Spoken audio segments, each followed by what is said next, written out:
Okay, welcome back to the show. And today he's got a smile on his face already. Former NWA and WCW legend Nikita Koloff. How are you today, man? Maurice, great to be with you. Happy New Year to all your wonderful listeners there, viewers in not only Ireland but around the world. I'm doing wonderful, thank you. Brilliant, man. Brilliant. It's nice to have you on the show today. Yeah, it's great to be with you. I was excited when you reached out to me and gave me the invitation, and was looking forward to talking with you. Yeah, I seen you on my friend Jonathan of the Wires podcast last year, Pro Wrestling Defined. It was a really good show with Jonathan as well. Yeah, which I love the title of your show, Cheap Heat. We could probably have some conversations about that if you wanted to. I'd say you'd be a master in that. Well, we used to, we used to get irritated with guys who, for those who maybe don't understand, cheap heat, that term in wrestling was an example might be somebody goes out and grabs a microphone and they say, "Hey, all of you, rednecks here in whatever town they were in," and I'm like, don't grab a mic and insult them on the microphone. Just get in the ring and perform your craft and get your heat from what you do in the ring through your actions, not your words. And so that's just an example of what we would call cheap heat, right? Yeah, yeah. But you prefer to do your talking in the ring with a few cheap shots and maybe when the referee is not looking, an old eye poke or something like that. Exactly. When the referee's back is turned, and the people are like, "Oh, turn around. How come you can't see what they're doing?" And so, yeah, that's where that's where the real heat came from was, whether it was Ivan and I as a tag team or myself as a single was what we did in the ring. That brought what I would call the serious heat to the point of getting threats at the wrestling office, or as you may or may not know, a half a dozen times, I had fans come over the barricade, try to get in the ring and come after me. That's some pretty serious heat right there, right? Yeah, I'd say that would be a bad move on their behalf. Yeah, it potentially could have led to disaster for somebody. Yes. Yeah. Did anything ever happen like that? Did anyone ever manage to get into the ring near you? You know what? The very first time, because I didn't expect it. I wasn't Yeah. looking for it. I didn't expect it. It was actually, and those who watch wrestling can go look this up on YouTube. It was the very first ever Great American Bash. I was wrestling the Nature Boy Ric Flair for the World Heavyweight title. It was my very first match against him. I was only 13 months, still relatively new to the business, 13 months in. And yes, the fan actually got his hands on me. Took me a minute to realize who it was. And then I made sure, though, after that, no fan ever got their hand on me again after that. What did you do when he got in with you? Well, and again, you'd see this on the video. It's kind of it's funny, not funny. I'm in the ring. Flair is down on the canvas. He's selling. Uncle Ivan is out. Uncle Ivan's out on the floor, and David Crockett was the special referee. And so somebody's got me like waist locked from behind and kind of pinned up against the ropes. He kind of had leveraged himself and with his weight. And I see Flair, I see Ivan, I see Crockett, and I go, who? I don't remember this part. Who's got? And I realized it's a fan. And then eventually, like I tried grabbing him, and the cops finally figured out, oh, this guy's not part of the show. And they came in and snatched him, arrested him, and took him out of the stadium. Yeah, it's a dangerous situation though, and I seen it only recently on Raw, like a couple of weeks ago. Somebody attacked, I think it was Seth Rollins. Someone jumped out with the crowd and jumped onto him. Yeah, and in the older days, back, Maurice, when people thought, let's just say wrestling was real, right? I mean, yeah, when they really believed that, many people, like Ole Anderson, for example. Ole Anderson had a scar on his chest from a fan who pulled out a knife and tried to slice him open. Like, it sounds a little Yeah. graphic, but that actually happened. And there's so many stories back in the old days of this, in the 1960s and 70s, that fans really, and the security wasn't anywhere nearly as good, and a lot more things happened back in those days. Yeah. I was reading that when you were getting into the business, Road Warrior Animal was a big part of it. And you guys have a kind of a story that comes from football into wrestling. Do you want to tell us about that? Yeah, Animal and I had a unique friendship in that I recruited him out of high school to play college football. I saw him listed; he had some accolades in the local newspaper, and I want to recruit that guy. And so was able to get his information, get his number, called him, talked to him, came over. He toured the campus with his parents, Joe and Lorna. I fell in love with the family. They fell in love with me. We became the best of friends and played a couple of years of college ball together. He ended up dropping out of college. I went on to finish college, only to find out I see him on the Superstation TV, TBS with his Yeah. head, mohawks and paint on his face, and then eventually he called me once I graduated from college. He called me and recruited me into pro wrestling, and that's really kind of how it all began. Yeah. And you were kind of thrown in at the deep end, you were pretty much straight away nearly on television, weren't you? Did you find that pressure?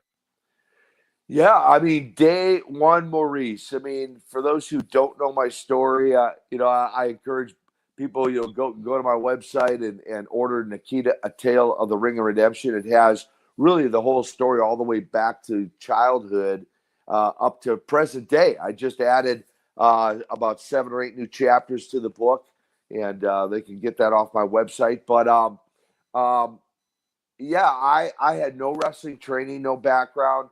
There's always a lot of rumors out there that a guy named Eddie Sharkey trained me, which Hmm. for the record, he did not. He trained a bunch of my buddies, Ravishing Rick Rude, the Road Warriors, others, but he didn't. I had zero training the day I walked into Jim Crockett's office from a 5-minute phone call with Jim Crockett, the promoter. And literally, Nikita Koloff is born in the hallways of Charlotte, North Carolina. I'm literally put right on the interview TV set and then told I'm going to wrestle, in on television the next night, having never been in a wrestling ring. It's a crazy story. Yeah. Do you think it was because of your physique and your size definitely helped in that scenario? 100%. I looking back now, I feel when Crockett looked at me, he must have had dollar signs like rolling through his eyeballs, Yeah. thinking if this guy can work at all, man, I'm going to make a boatload of money off this guy. And fortunately for me, I didn't trip on the ropes. I didn't drop the ball, so to speak. I was able to carry the load. Of course, I had great help with Ivan Koloff and Don Kernodle, and eventually others that would teach me the wrestling business, if you might say, on the job training, if you will. Hmm. I was looking up some clips over the last couple of days to kind of get ready for this interview, just to kind of see what is out there and maybe if there's something different to talk about. But when you YouTube your name, one man comes up and he talks a lot about you as Jim Ross. But then I was watching a clip of Jim Ross and he said when you left in 1991, he said he referred to you as spoiled. And I don't quite know what he meant by that. But then he went on to say that, but me and Nikita didn't really talk that much in WCW. But yet the guy has got like a lot of videos about you. I don't know if you're aware of it, but there's a lot of clips out there of Jim just giving various different stories about you. So I'm just wondering, are you guys friends or what kind of relationship do you have with Jim? That's a really great question. I don't know if I've ever been asked that before. He's right. We didn't talk a whole lot off camera. Mm-hmm. I have nothing but absolute total respect for Jim Ross. We have a mutual friend in Bill Murdoch from Asheville, North Carolina, who is very, very close to Jim. But so much respect for Jim and his career and what he's done over the years. And of course, what he's doing now with AEW with Tony Schiavone. I talked a lot more and joked a lot more with Shivani because Tony actually, whether he was in the Charlotte area or the Atlanta area, spent a lot more time, doing interviews with Shivani than I ever did with Jim Ross. Hmm. But Jim is probably one of the most, in my view, consummate professionals when it comes to broadcasting. I did not know. So you actually, what you just said is news to me. I didn't know he had, so many things out there. And what's interesting for me, and even knowing and watching what they're doing now, I have seen a few clips from the past, and of course, even in those clips, in fact, I just saw one recently where he was interviewing Sting and I. Again, Jim was just so good. He's so good at what he does, and I just take that as a real compliment, that that there is that much out there in terms of him, referring to me. What he might have meant by spoiled. He went on to say then that you were burnt out at the time, but then I think you Okay. were back maybe a year later, weren't you? Yeah. Well, some do, some don't know. Many don't know, I suppose. The first time I left WCW was I had a wife who was suffering from cancer. Yeah. Mandy, and so I walked away to take care of her. That was the decision I made. I felt that was a priority. Most important was she needed me home, and I was going to take care of her. And then after her passing, there was a time lapse in there where I didn't go back immediately, although uh, I was invited back.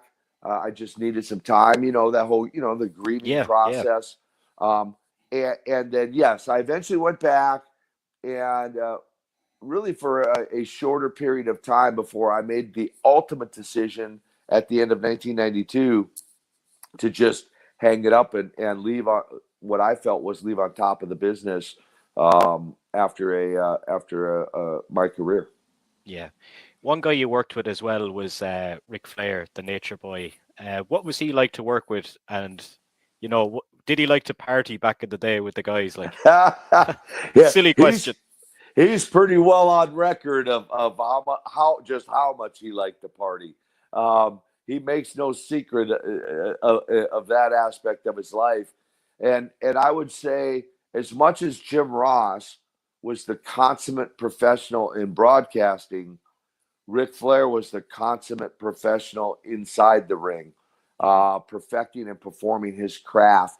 One of the best of the best of the best all time in terms of just not only helping the Russian Nightmare become solidify my career, but Rick also helped so many others. I mentioned the name Sting. I mean, Lex Luger. I mean, you could go right down the list of who's who in wrestling that Rick, Kerry Von Erich, I mean, that he stepped in the ring with. And no matter how much talent you had or didn't have, Rick would go in and make that guy look like $1,000,000. He just had that uncanny ability to do that. So I'm very thankful and grateful. There's no way even to tally up the number of matches I had against Rick.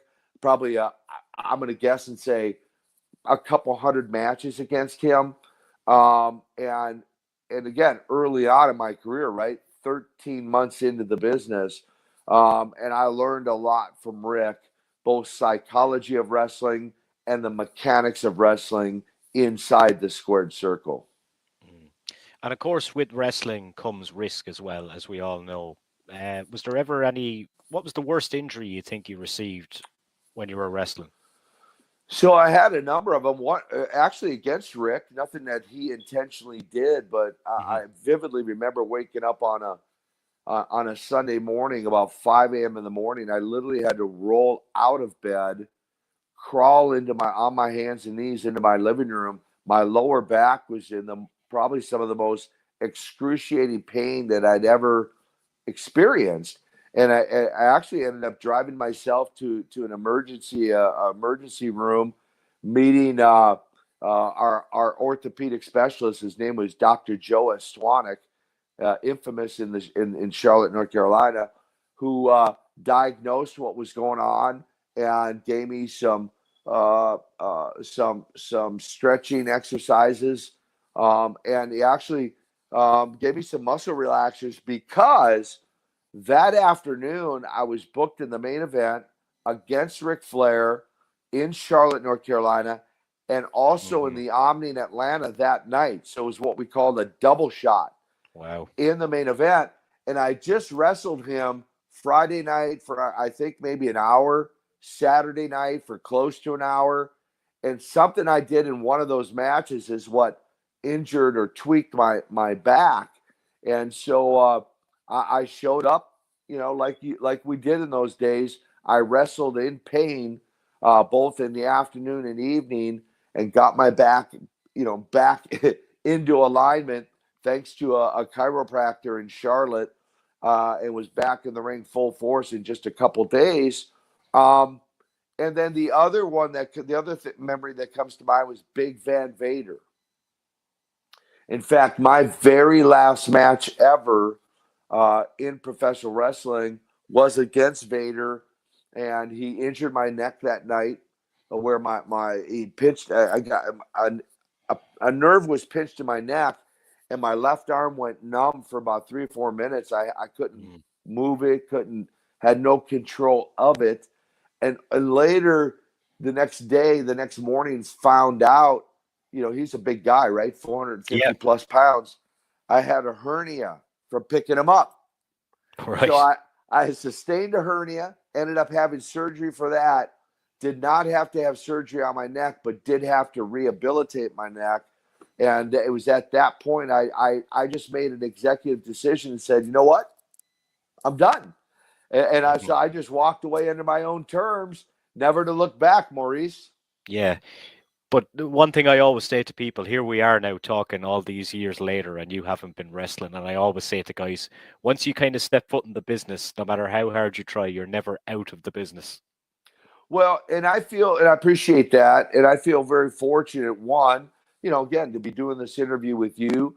I do a lot of different, whether it's radio, podcast, television interviews. Um, Still involved in wrestling business. You're correct in the way of autograph signings. I think I did Hmm. 12 autograph signings last year alone. Um, and I'm just blown away, Maurice, when I think about the idea of all these years removed, right? So my last official match, I believe, was November 7th, 1992. But for someone to still even want my autograph, let alone pay for it, absolutely blows me away. I feel so blessed, and I feel so thankful and grateful that even though my career was not as long as many others, like Ric Hmm. Flair, Sting, and others, that it apparently impacted enough people that they even still want my autograph. It's very humbling, Maurice. Yeah, and it probably saved an awful lot of your body as well by having such a short career, I'd imagine. Well, it did. Like when I look at Uncle Ivan prior Hmm. to his passing, about the last 5 years of his life, it typically, he would say, take him about an hour upon waking to really kind of get out of bed and kind of Hmm. get the body moving. Wrestling is entertainment, but man, it really takes a toll on your body. And the longer you do it, the more serious type of injuries, and or even if you recover from those injuries, when you get to be, 60, 70 years old, I mean, that's when you really feel the full effects of it. And some of the guys have had double hip replacements. Ivan had shoulder surgery. His neck was messed up. His ankle was messed. His knees were messed up. I mean, it's a very physical business, even though it's entertainment. Yeah. So you were kind of never tempted to go back into the business. But one thing I always wondered was, did you ever get to meet Vince McMahon, or did you ever think about going to the WWF? Because I know you were loyal at the time as well. I was very loyal to the NWA, to Jim Crockett, who gave me my break, and eventually WCW. Um, uh, there have been some who tempted me. Jeff Jarrett, when he launched TNA Hmm. wrestling back in, I think, 2002. I actually made a few appearances for them. In fact, somebody posted something recently with Vince Russo, and I was under the hood as Mr. Wrestling #4, and it kind of shocked the wrestling world at the time. They're like, "What the heck? Oh my gosh!" Because that's 10 years, 10 or so years removed from wrestling at that point. But I like Jeff. I wanted to help TNA get started. I believe competition is good, and in whatever field it is. And so I made several appearances for TNA. Jeff did try to talk me into putting the tights back on and coming back into wrestling. I'm like, I'm not doing that, dude. I want to be like maybe one of the only guys that actually retired and stayed retired. Yeah, facts. Didn't have 10 retirement, celebrations. Specifically to your question, I've met Vince McMahon 2 times, Las Vegas in a gym. We just randomly ran into each other. That was back in the heyday of my wrestling career. It was very cordial, very, very respectful in both ways. There was no talk of, hey, come over to WWF. There was He no knew talk. He knew you though straight away. Yeah. We knew each other. Yeah, we totally knew each other. Yeah, but on both ways. The next time I saw him was at Road Warrior Hawk's funeral, where I was one of the main guest speakers for his funeral. We had a brief conversation, introduction, and I like to joke in saying this, Maurice, if WWE or WWF at the time did try to pursue me, they must have left a voicemail on one of those old recorders, and I missed it. We never had it. We never had a conversation, and maybe they knew how loyal I was to the NWA. I don't know. Yeah. Can we talk about the present life then and what you're up to now with the ministry? And can you just tell me what it is and what you guys do? Yeah, just briefly. I mean, that's essentially what I've been doing full time the last 25 plus years is really just a variety of ministry, everything from crusades and revivals to preaching on a Sunday morning to doing breakfast, men's breakfast, luncheons, dinners. A number of years ago, actually in 2006, I went to an event out in Texas called Quest, and was greatly impacted. And I feel the Lord really put on my heart men's ministry. And so I began to get fully engaged with that ministry. And then in 2015, the total package, Lex Luger, he was living with me for about 10 months, and we just feel like the Lord gave us a vision for a camp and men's conferences. And so we launched into these one-day conferences called Man Up, which actually in last year alone, I did 18 of those Man Up conferences. We do them in local communities, typically in local churches. I'll do one. I'm going to do a Man Up conference over the next 3 weekends. And I do a lot of those. And it's just challenging men, Maurice. It's challenging men. Our goal is to empower and equip and train men, and then really deploy men to go back home, and be, if they're married, to be a godly husband. If they have children, to train up and raise up their children. Just to be a better men overall. And then that feeds into the shirt you see me wearing here, Man Camp. Lex and I co-facilitate these camps, one in the spring, one in the fall, and where the conference is really one day, the camp is what we call a deep dive. It's 5 days. 5 days, and I have a great staff. Men come in from all over the country. I've had guys come from 25 different states and actually come from Europe to come to these camps. And again, the idea for all your lady listeners, all your lady viewers out there, is to send the men back home to be better equipped, trained, and empowered to just be the husband, the father, the man that God intended that man to be. And in short summary, that's what we do. And man, I love it. I love it. I love Yeah. seeing men's lives Yeah. change, Maurice. There's a lot of talk these days about kind of young male suicides and mental health with males and everything. This is surely like a way of kind of, I suppose, just bringing them away from ordinary everyday life and just showing them kind of what they mean to people. Is that part of it as well?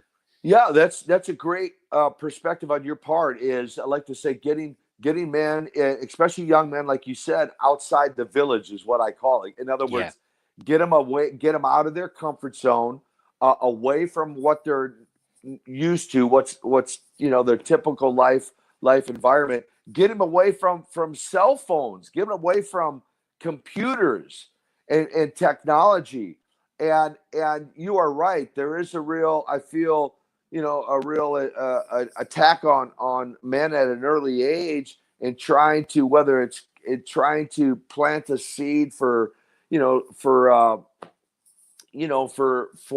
suicide, or just attacking their manhood in general, and just to say, no, you were created, you're a man, you're created to be a man. We want to empower you to walk in that manhood. Love your wives, love your children, and just fulfill the purpose and plan for why you are here, on this planet. And so Lex and I feel we've got a real mandate, to really challenge men, encourage them to come, whether it's to the conference or the camp, really speak into their lives. And what we do, Maurice, is he and I, we've got many, many years of experience in weightlifting and exercising, right?